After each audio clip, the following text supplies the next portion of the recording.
नमस्ते दोस्तों, एक बार फिर से स्वागत है आप सभी का इस चैनल पर। एक समय की बात है, किसी गांव में एक साधु रहता था।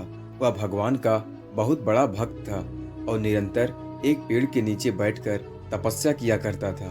उसका भगवान पर अटूट विश्वास था और गांव वाले भी उसकी इज्जत करते थे। एक बार गांव में बहुत भीषण बाढ़ आ गई। चारों तरफ पानी ही पानी दिखाई देने लगा। सभी लोग अपनी जान बचाने के लिए ऊंचे स्थानों की तरफ बढ़ने लगे। जब लोगों ने देखा कि साधु महाराज अभी भी पेड़ के नीचे बैठे भगवान का नाम जप रहे, तो उन्हें यह जगह छोड़ने की सलाह दी।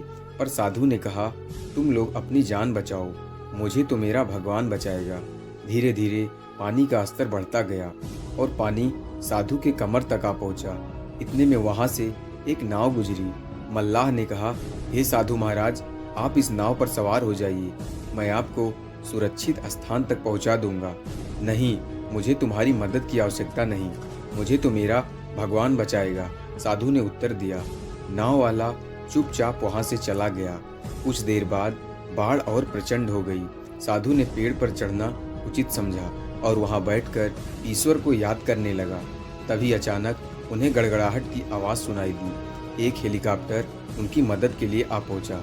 बचाव दल ने एक रस्सी लटकाई और साधु को उसे जोर से पकड़ने का आग्रह किया, पर साधु फिर बोला, मैं इसे नहीं पकड़ूंगा, मुझे तो मेरा भगवान बचाएगा। उनकी हट के आगे बचाव दल भी उन्हें लिए बगैर वहां से चला गया। कुछ ही देर में पेड़ पर बाढ़ की धारा में बह गया और साधु की मृत्यु हो गई।